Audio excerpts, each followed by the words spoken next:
Have you ever felt that, just that overwhelming sense of noise when you're trying to make sense of investments, especially, when the markets are swinging wildly? Oh, absolutely. It's like everyone has a different piece of advice, doesn't it? Yeah, and you're just left wondering, how do I cut through all that? How do I actually get, well informed? It's a huge challenge. Investing can feel like, well, like a labyrinth. So much information, so many shifting currents. Right. The real question is how you build a clear, confident approach, something that stands the test of time. And that's exactly what we're diving into today. Our mission is exploring the 2014 annual letter to partners from Giverny Capital Inc.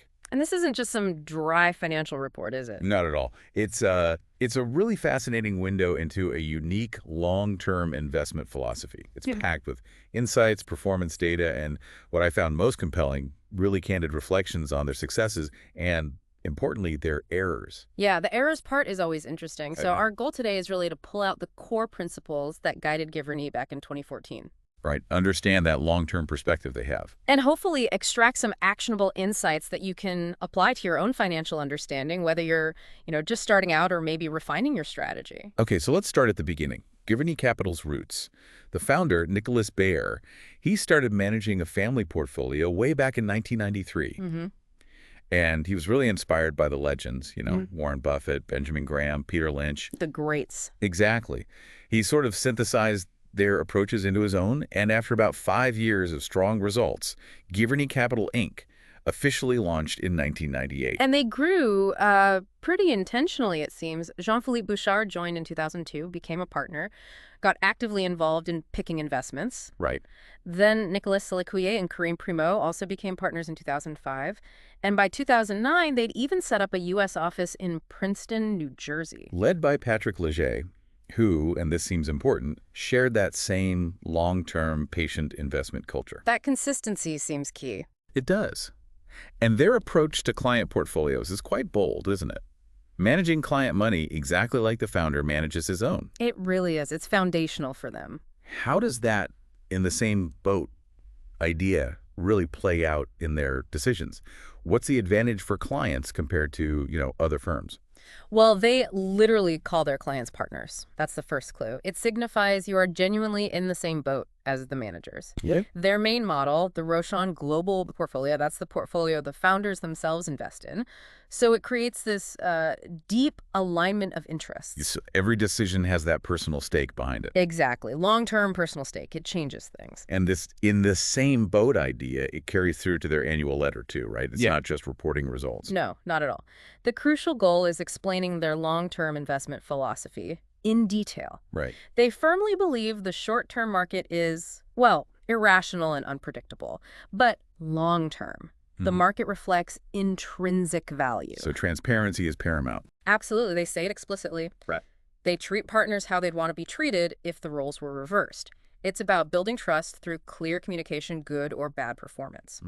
And as a nice touch, since 2004, they feature artwork from their corporate collection on the cover.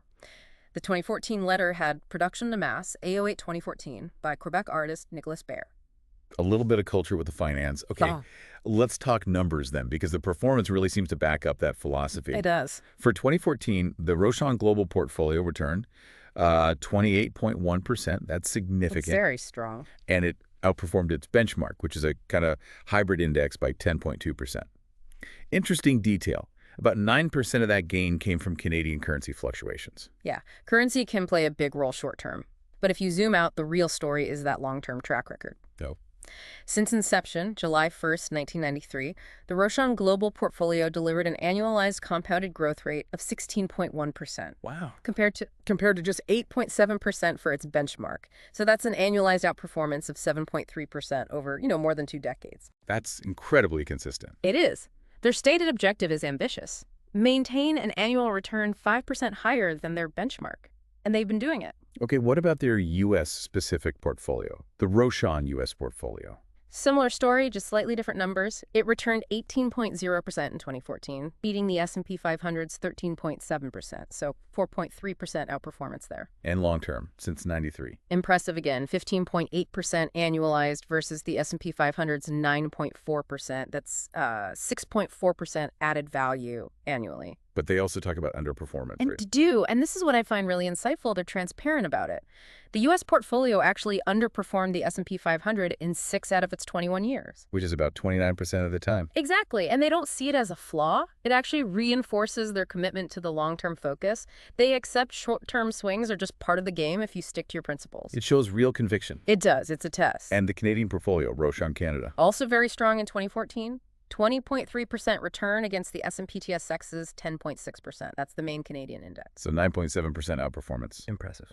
And since its inception in 2007, it achieved 17.8% annualized compared to the TSX's 4.6%. Oh, that's adding 13.2% annually. A huge difference. It really is.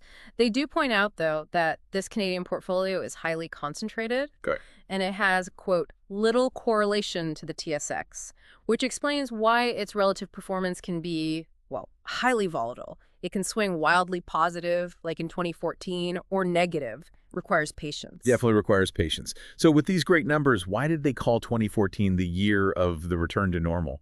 It sounds like they felt something was out of whack before that. Exactly. They estimated their company's intrinsic value, what the businesses were actually worth, increased by about 13% in 2014. Oh. But the market return was much higher. They believe this was due to a recovery to more appropriate valuations. Basically, price-earnings ratios getting back to sensible levels after being too low. So the market catching up to the underlying value. Right. And also a more, let's say, appropriate valuation of the Canadian dollar, which they felt had been artificially high. Got it. So they saw the previous decade, 2005 to 2014, as sort of two distinct acts. Exactly. The first part, 2005 to 2011, sounds like it's tough going. Weaker economy, PE ratios contracting, a rising Canadian dollar hurting their U.S. stock returns. That's right. During that period, their company's intrinsic values were growing maybe 10% annually, but the stock prices only up 6% annually. And even less in Canadian dollar terms. Only 4% adjusted for the strong Canadian dollar. So they felt, the underlying performance wasn't being recognized. PE compression seemed unjustified. The CAD felt too high. Temporary headwinds, basically. But then the second act, 2012 to 2014, things really snapped back. Dramatically. Yeah. Intrinsic values grew 16% annually, but the stock prices just soared 28% annually. Wow. And then, as they put it, the Canadian dollar returned to earth. That amplified the performance in Canadian currency to a staggering 33% annually. So how do they explain that huge shift, the CAD roll? It was that classic snapback. The market finally woke up to the underlying value growth that had been happening all along during those tougher years. Right. And the Canadian dollar revaluing just meant the value created in their U.S. holdings wasn't being, diluted anymore when converted back. It shows how external factors can hide fundamental strength for a while, but not forever. So if you connect this to the whole decade, 2005 to 2014. Right, over the whole 10 years. Their company's intrinsic value grew 12% annually, and the stocks returned about 12% annually. Pretty much in sync over the long haul. Which gave them that 4 or 5% outperformance relative to the S&P 500 and the TSX. Exactly. And it sounds a lot like Benjamin Graham's famous analogy, doesn't it? The voting machine versus the weighing machine. Precisely. Graham wrote in The Intelligent Investor that the market's like a voting machine. Short-term, irrational votes, emotions, speculation. But long-term, it's a weighing machine. It eventually reflects a company's true weight, its intrinsic value. Giverny's experience that decade is like a perfect real-world example of the weighing machine winning out. Such a powerful idea, isn't it? Focus on the underlying business, and the long term should validate your conviction. Absolutely. Which brings us back to Giverny's core belief. View stocks as fractional ownership in real businesses, not just ticker symbols. Exactly. And they estimate that intrinsic value using Buffett's concept of owner's earnings. Basically, combining EPS growth and the dividend yield. And their guiding principle. Simple. It is better to be roughly right than precisely wrong. You don't need pinpoint accuracy, just a solid grasp of the business's cash-generating power. And what's really striking is how well their estimates align with actual performance over the long run. Since 1996, their company's intrinsic value grew 13.4% annually. And the stocks returned 13.9% annually. Almost identical. Compare that to the S&P 500's 7.5% intrinsic value growth, 8.6% stock return. It just hammers home that point. Market performance and corporate performance rarely match up year to year, but they inevitably align over longer stretches. Patience pays. Definitely. Now, moving to their market outlook at the time, They were pretty agnostic about oil prices, weren't they? Yeah, basically saying they're too unpredictable to bet on, so they avoided direct oil company investments. But they held some companies with energy ties. Right, like Union Pacific or Precision Cast Parts. Companies with some exposure, but crucially solid long-term business models that didn't depend solely on oil prices. And their 2015 economic forecast was pretty minimalist. Very much so. Looked good for the U.S., modest for Canada due to oil and Bank of Canada actions.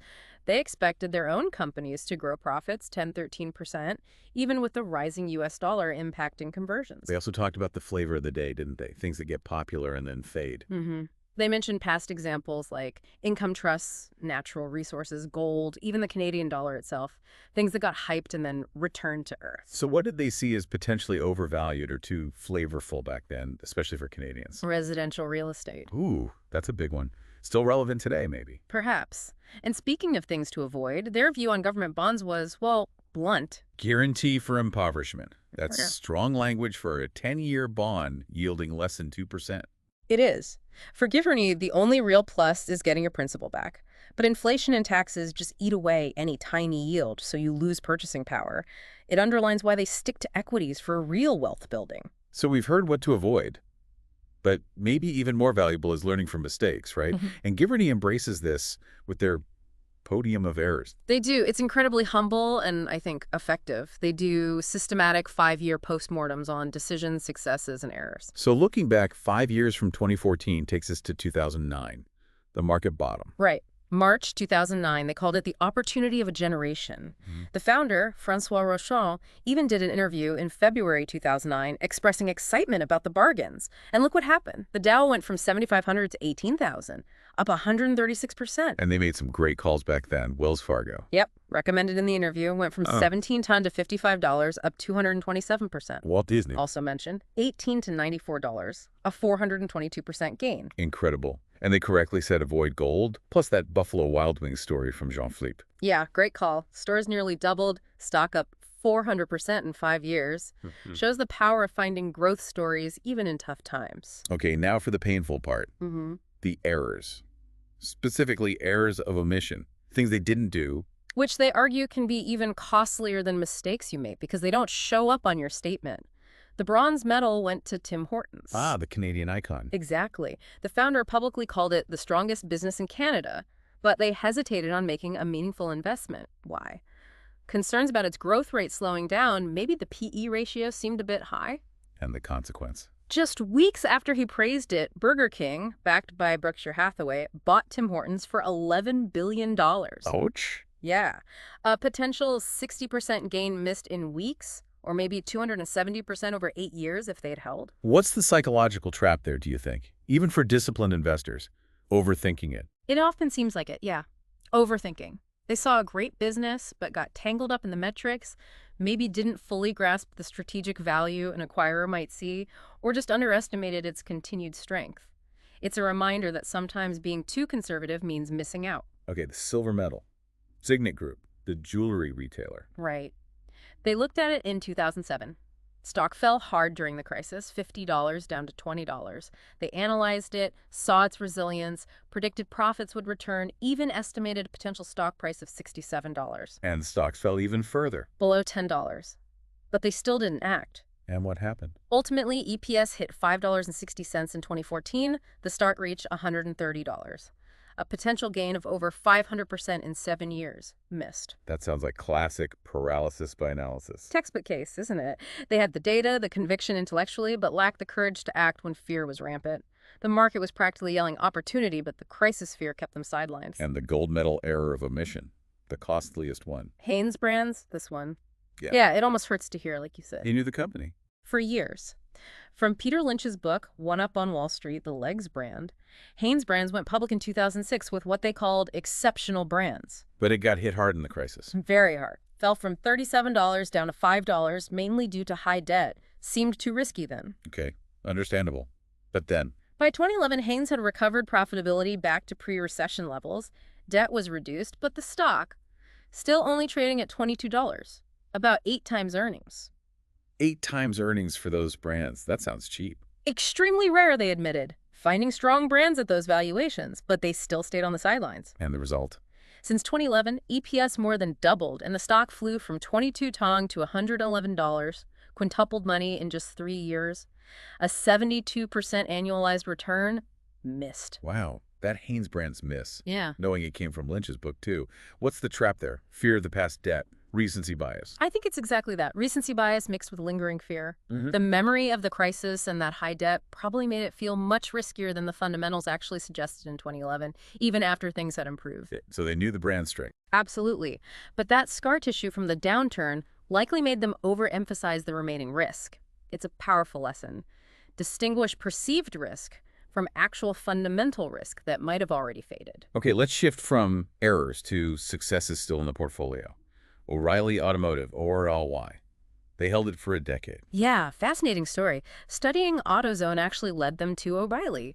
The founder visited Springfield, Missouri, met the management, was highly impressed. And invested despite a high PE. They did. And what's interesting is O'Reilly made its biggest acquisition, CSK Auto, right in the middle of the 2007 retail depression. Bold move. While competitors struggled. Exactly. They also bought back tons of shares. EPS grew from $1.12 to $7.34. That's 21% annualized growth. And the stock price. Actually went sideways for the first 4 years they owned it, but eventually it tracked that intrinsic value growth. A perfect example of patience being rewarded. Then there's Bank of the Ozarks, OZRK. Exceptional 2014 for them. Yeah, 26% EPS growth. Really strong metrics, too. A 45% efficiency ratio, which is excellent for a bank, shows cost control, and a 2.01% return on assets. Very profitable. And they're growing through acquisitions and expansion. Strategic deals, expanding into LA after NYC. And consider this. Since 2006, through all the banking turmoil, their EPS grew 217%. That's a 15% CAGR. Impressive. Disney, obviously a huge name. Excellent 2014 for them, too. Driven largely by Frozen, wasn't it? $1.3 billion in revenue estimated from that alone, 25% EPS growth, 23% stock appreciation. And they saw more potential coming. Yeah, they noted the pipeline, Cinderella, the Star Wars sequel, Finding Dory. They actually bought shares the day Bob Iger became CEO. The stock was up 300% since then. Shows the impact of great management and IP. Another one they admired, Dollarama, DOLT, in Canada. Big fans, especially of the founder CEO Larry Rossi. Considered him one of Canada's best businessmen. They were thrilled when it went public. And the stock did well. Quintupled since its IPO. EPS climbed 26% in 2014. Over 928 stores then, planning international expansion. A real growth story. Okay, how about IBM? That one faced some headwinds in 2014. It did. Revenue, net income, EPS all declined, even though they bought back a lot of stock. It's an interesting inclusion. So why hold it? 2 main reasons Giverny gave. They felt IBM managed its capital brilliantly, and the stock looked undervalued, trading at just 10 times expected 2015 earnings. It shows their value investors willing to wait even when growth isn't positive right now. Valiant Pharmaceuticals, VRX.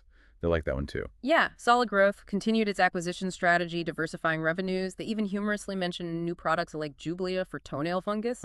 They saw the failed Allergan acquisition attempt as actually a wise move, avoiding overpaying, perhaps.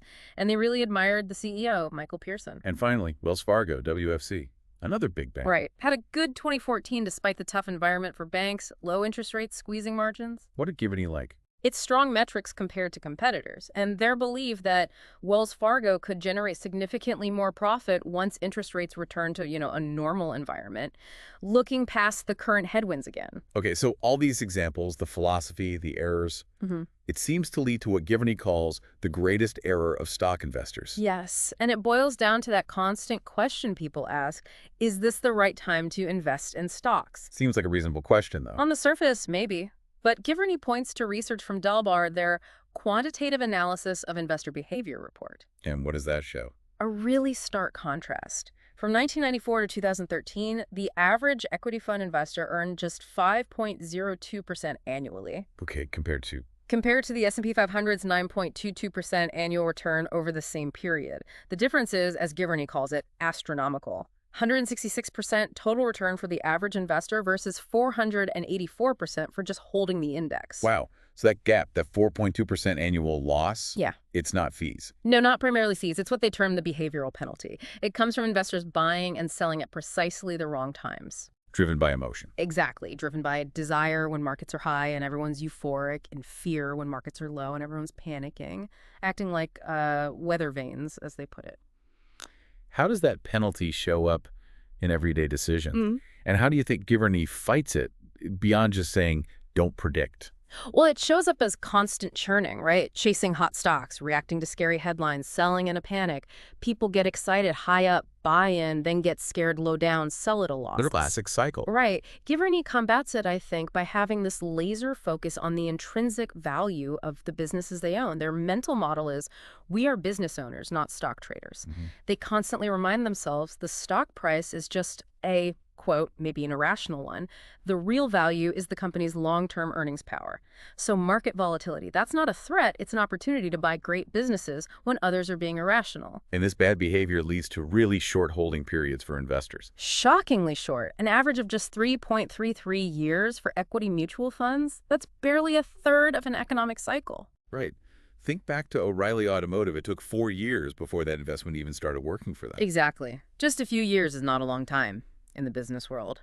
And sadly, the research shows bond fund investors, ETF investors, they show similar patterns. They jump in and out too much. And the cost isn't just lost returns, is it? No, it's the constant stress, the transaction costs, the taxes from churning, and fundamentally missing out on the power of compounding. Right. Compounding needs time, years, decades. Selling too soon just cuts off that magic. So Giverny's simple solution is? The only solution is not to try to predict the stock market. Simple, but hard to do. The first ingredient for success is to be invested in it. Constantly asking, is now the time, actually leads to those wealth-destructive behaviors. Precisely. It links perfectly to that great Warren Buffett quote. The stock market is a system that transfers money from the active to the patient. And Giverny embraces that. They do. They see the irrationality of the majority of investors not as a problem, but as an ally. It provides them with the right assets at the right prices. When others panic, they see opportunity. So wrapping up this whole deep dive, what really shines through is Giverny Capital's unwavering optimism, right? Their belief in just owning exceptional companies run by great people. Yeah, seeing them as destined for a great future, but knowing you need the patience to let that future actually arrive. The core lesson seems crystal clear. The power of patience. For the managers and for you, the investor listening. Absolutely. Knowledge is one thing, but applying it with discipline, especially patience, that's where the value is. So here's a final thought to leave you with. If the biggest mistake investors make is acting on emotion and short-term market noise, what single emotional trigger are you most susceptible to with your own investments? Is it fear, greed, FOMO? And maybe, more importantly, what one habit could you start cultivating today to build more patience, more conviction, and avoid that behavioral penalty?